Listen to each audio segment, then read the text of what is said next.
জায়গার নাম সবসময় বলি না, অনেক দূর দূরান্ত থেকে এসেছেন। তো আজকে অনেক ভক্ত নতুন এসেছেন, তারাও কিন্তু কৃষ্ণ কালী মায়ের মানে আমাদের কৃষ্ণ কালী মা সোনা মায়ের কাছেই গেছিলেন, কিন্তু সেখানে তো মন্দিরে তো ঢুকতে দেওয়া হয় না মা, সেখানে তো মন্দিরে ঢুকতে দেওয়া হয় না। মঙ্গলা মা তো গার্ড হয়ে বসে থাকেন, উনি তো স্বয়ং এখন ভগবান হয়ে গেছেন। তো যাই হোক, কথাটা আমার মন দিয়ে তোমরা শোনো। ইনি এসছেন এখানে, এখানে চলেছো মা। এই যে মাকে তোমরা দেখতে পাচ্ছ, মঙ্গলা মায়ের কাছে কতবার গেছিলে মা? 3 বার গেছে। ইনি 3 বার গেছেন। কতদিন আগে গেছিলেন, মানে কি ঠাকুর ছিল তখন? তখন সোনা মা কৃষ্ণকালী মা দুটোই ছিল, বাড়িতে থাকা হলে, মানে অনেক মাসের ঘটনা। মঙ্গল মা কিভাবে ব্যবহার করেছেন তোমার সাথে এবং কি কি কাজ হয়? ওই প্রণাম করতে গেছিলাম, প্রণাম নেয়নি আমার, ঠাকুরকে প্রণাম করতে গিয়েছিল, ঠাকুরকে প্রণাম উনি দিতে দেয়নি। আর ওনার ত্রিশূল ছুঁয়ে দিয়েছিল, কোনো উপকার হয়নি না। এখানে কতদিন পরে ভিডিওটা পেয়েছো তুমি? এখানে তো 2 মাস মতো হয়েছে মনে না, মানে ওখানে যাওয়া 2 মাস পরে তুমি এখানে ভিডিওটা পেয়েছো, তাই তো? 2-3 মাস পরে। হ্যাঁ, 2-3 মাস পরে ভিডিওটা, বুঝতে পারছো? তারপরে এখানে মার আসা হয়ে গেছে 3 বার বলে এটা হয়ে আসা, ঠিক আছে? মানে আগের ভিডিওগুলো আমি তুলেছি। তো এই যে মা এখানে এসে কি কি উপকার হয়েছে বলো? ওই যে আমার মায়ের পায়ে ব্যথা ছিল, হাঁটুতে এইসব ব্যথা ছিল, ব্যথাগুলো এই মা একবার মালিশ করে দেওয়ার পরে, শ্যামা মা মালিশ করে দেওয়ার পরে অনেক কম আছে এখন। আমি বলেছি আবার 2 বার করতে হবে, 2 বার আবার আসলে আবার করে দেবো, তাহলে পুরোপুরি ভালো হবে। উনি আমাকে ফোন করে সেদিন বলেছিলেন কিছুদিন বাদে যে মা আমার মা অনেক সুস্থ আছেন, ক্যামেরার দিকে তাকিয়ে বলবে, ঠিক আছে? তুমি ওইদিকে চলে যাও। আর এনার ছেলে এসেছিল, ছেলের ভবিষ্যৎ কি বলেছিলাম? হ্যাঁ, যা যা বলেছিলাম তাই হচ্ছে। আমি এনাকে যা যা ওষুধ দিয়েছিলাম সেগুলো কিন্তু উনি আমি করে দিয়েছি বলে ভালো হয়নি, ওনার ভক্তি বিশ্বাস ছিল বলেই কিন্তু হচ্ছে। কারণ মার প্রতি বিশ্বাস আছে, আর আমি যে জিনিসগুলো দিয়েছি এবং মা ঘরে তো ভক্ত দেখেন না, ঘরে আমি দিয়েছিলাম সেই জিনিসগুলো ঠিক মতন প্রয়োগ করেছেন, তাই কিন্তু ওনার উপকার পাচ্ছেন বলে উনি আরো ভক্তদেরকে নিয়ে এসেছেন এবং যাদেরকে নিয়েছিলেন তাদেরও উপকার হয়েছে, এখানে এসে হয়েছে তো তাদেরও উপকার হয়েছে, তাই বিশ্বাসের সাথে উনি আবার নিয়ে আসছেন এবং এখন ওনার নিজের স্বামীকেও নিয়ে এসছেন, বাবাকে নিয়ে এসেছি, ঠিক আছে? আর মা তুমি আসো। এই যে মাকে তোমরা নিশ্চয়ই দেখতে পাচ্ছ, এই যে মাকে, এই মায়ের কোমর এই পেটের মধ্যে ইনি মঙ্গলবার কাছে গেছিল তো? হ্যাঁ, মঙ্গলবার কাছে গেছিল, নাকি আমার কিছু হয়নি। কোথায় কোথায় ত্রিশূল ছুঁয়েছিল? কপালে ছুঁয়েছিল। আর এনার পেটে আর কোথায় কোন মন্দিরে গেছিলে বলছিলেন আমাকে? সে আমাদের ওই পেটে কি ছিল বলছিল? প্রচুর সিস্ট। হ্যাঁ, আমি দেখে বলেছিলাম সিস পিস তোমার মধ্যে নেই, আমি ওনার দেখে বলেছি সিস পিস নেই, এনার গ্যাস অনেক রকম সমস্যা আছে যেটা ভিডিও সেশন বলা যায় না, সেই কারণে ওনার এগুলো হচ্ছিল। তো আমি ওনার দেখবে ভিডিওতে পেটের মধ্যে এরকম করে মালিশ করে দিচ্ছি, এগুলোতে মালিশ করে দিচ্ছি, ঝাড়িয়ে দিচ্ছি, ফুকিয়ে দিচ্ছি, সেই ভিডিও রয়েছে। কিন্তু তোমাকে নিয়ে ভিডিও অনেকে ব্যঙ্গ করে ভিডিও করেছে তোমাদেরকে নিয়ে, বুঝলে তো? আর সেই দিন দুই যা এসেছিল, দেখেছো মনে পড়ে? যা এসেছিল একদমের বাচ্চা মঙ্গলামার কাছে গেছিল, মনে পড়ে? ভিডিওটা রয়েছে, দেখতে। তখন বলেছিল যে পেটে মালিশ করছে। হ্যাঁ, মঙ্গলামা কি ইয়ের সাথে ফুল খাইছিল, জবা ফুল, ওই কলার ভিতর থেকে কি একটা বলছিল, খাইয়ে বলছে বাচ্চা হবে যা, মানে কলাটাকে চিড়ে দিচ্ছে, তাহলে বাচ্চাটা কি করতে হবে? কলা তো ফলটাকে চিড়ে দিচ্ছিস তাকে, আর তাই না? তাহলে বাচ্চা তো পেটটাকে চিড়ে বাচ্চাটাকে তো মেরে দিবি। ও কি জানে মঙ্গলামা কিছু জানেন? তো বুঝতে পারছো, এনার সেই পেট কিন্তু পেটের যন্ত্রণা অনেকদিন ধরে, সেটা কিন্তু ভালো হয়ে গেছে মন্ত্রের দ্বারা মালিশ করে করে। মায়ের তেল দিয়েছিলাম, মায়ের তেল উনি মালিশ করতে, তাহলে বিশ্বাস ভক্তি দিয়ে যদি এইসব টোটকা যদি ঠিক মতন পালন করে মা তার ছাড়া দেন। যেখানে মঙ্গলমার কাছে গিয়ে এতবার কিন্তু কাজ হয়নি, তাহলে কোথায় কোথায় কোথায় মা? বনগার কোন জায়গায়? অনেক দূর থেকে আসছেন, তাহলে সেখান থেকে বর্ধমানে যাওয়া অনেক দূর, বুঝতে পারছো? এখান থেকে যতটা তাড়াতাড়ি কাছে ততটা কিন্তু দূর, কিন্তু ঠিক আছে? তাহলে সেখানে কিন্তু এই যে এনার ভবিষ্যৎ আমি বলেছি, এই বাবার ভবিষ্যৎটা ঠিক সেইরকমই চলছে।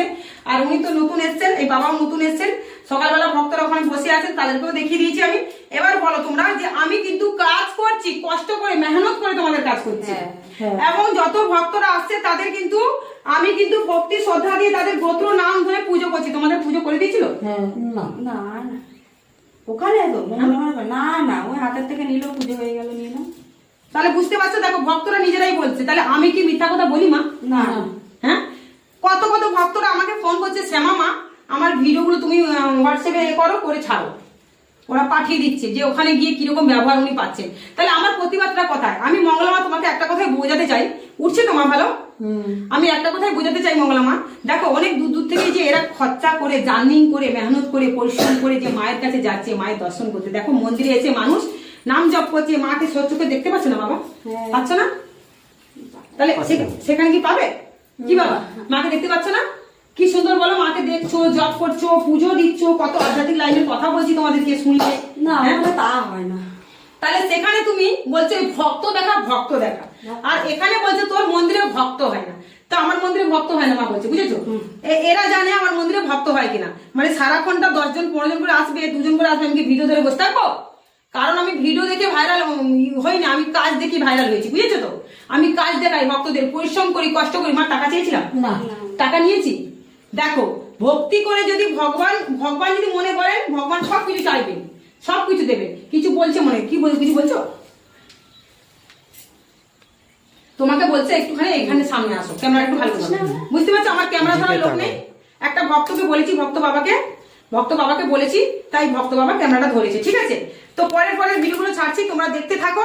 যে আমি এই বাবার, এই যে দেখতে পাচ্ছ, এই বাবার কিন্তু আমি দেখেছি নার্ভের প্রবলেম আছে, বাবার অনেক সমস্যা আছে। গা হাত কি সমস্যা বাবা? হ্যাঁ, এখানে এসে শুয়ে পড়েছিলেন, উঠতে পারেনি। এখন ঘন্টা শঙ্খ বাজতে বাবাকে ডাকলাম, একটু ঘুমিয়ে নিয়েছিলেন। ওই বাবারও চোখ বন্ধ হয়ে গেছিল, বাবারও শরীরটা খারাপ আছে। তো এই বাবাকে এখন আমি অন্তত 1 ঘন্টা ধরে মালিশ করবো, 1 ঘন্টা ধরে বাবাকে কিন্তু মালিশ করব। এই বাবা নতুন এসছেন, মায়ের মন্দিরে এসে কেমন লাগলো? ভালো লেগেছে। পুজো বাসা কেমন লাগলো? ভালো লেগেছে। সকালবেলা আমাদের কতবার পুজো হয় কোনো ঠিক ঠিকানা নেই, ঠিক আছে? যারা আজকে এসেছেন, পুজো হয়ে গেছে, বুঝতে পারছো? পুজো টুজো করে আগে ভালো দুটো অন্ন খাবো। তো মারা চলে এসেছেন, রান্না বান্না করেছি। কি রান্না করেছি মা? রান্না হয়ে গেছে। আমি বললাম আমি আবার সিদ্ধ ভাত খাবো, আবার সিদ্ধ বসিয়ে এসেছি। আমি ফুলকপি, শিম, ছাদ বাগান থেকে বিটুলি, আলু, গাজর, বড়ি দিয়ে খুব সুন্দর একটা চচ্চড়ি করেছি, আর ভাত করেছি, আর আলু ভাজা করেছি। ওটা বাবা খায়, বাবা সবজিওয়ালা খায় না, মানে আমার প্রতি দেবতা। তো মা বলছে, মা গো, আগের বারে যা খেয়েছি এবারেও সেই খেয়ে যাবো, আমার খুব ভালো লেগেছে। তো কি টমেটো সিদ্ধ, সিম সিদ্ধ, গাছে সিম আছে, সিম সেদ্ধ, আর কি লঙ্কা, কাঁচা লঙ্কা সেদ্ধ দিয়েছেন, আলু সেদ্ধ দিয়েছেন। এখন ফুটছে। এই যে পুজো বাসা হয়ে যাবে, বাবাকে মালিশ টালিশ করে নেবো। ওই বাবার কি সমস্যা ভালো করে দেখবো, শুনিনি এখনো, তাদের সমস্যাগুলো দূর করবো। মার আরো, এই যে মায়ের পুজো দিতে এসেছেন, এনার সমস্যা দূর হয়েছে, এই মায়ের সমস্যা দূর হয়েছে। আর যিনি ভিডিও ধরছেন ইনিও এসেছেন, এনারও সমস্যা অনেক দূর হয়েছে, কিন্তু একটু দুষ্টুমি করছেন। এখন তো অল্প বয়স, তো ওনাকে একটু আমার দেখতে হবে। মানে এমনি কত বয়স? এই 17 বছর বয়স, বুঝতে পারছো? যাই হোক, তো ওরও সমস্যা অনেক দূর হয়েছে, অনেক কি মানে দূরই হয়ে গেছে, ও নিজের থেকে কিছু ভুল করছে। তো বুঝতে পারছো, আমি কিন্তু মানুষের কিন্তু ভালো করে ভিডিওতে তুলে ধরি। মন্দিরে 10 জন আসুক, 20 জন আসুক, আর 1 জন আসুক, তার সমস্যা কিন্তু ভালো করছি তখন তুলে ধরছি। মায়ের নাম করে সবকিছু চালিয়ে দিলে হয় না। তোমার কাজ হচ্ছে না, তুমি মঙ্গলা মা কি বলছেন, যে তোরা ডাকার মতন ডাকতে পারছিস না, বলে না? আরে বাবা বলে, মাকে কিন্তু জব সবসময় করতে হবে। যে কোনো জিনিস, তুমি একটা ব্যবসা করতে করতে হবে, সাইকেল চালাতে গেলেও করতে হবে, একটা গাড়ি শিখতে গেলে করতে হবে, হসপিটালে গেলেও মাকে ডাকতে হবে। উনি তো বড় ডাক্তার, তাই না? করতে হবে। তাহলে সেখানে মাকে আমরা ডাকছি। মা কি বলছেন, তোরা কষ্ট কর, কেষ্ট পাবি। ওটা কেটে আবার ছাড়ো, কেটে দাও, নতুন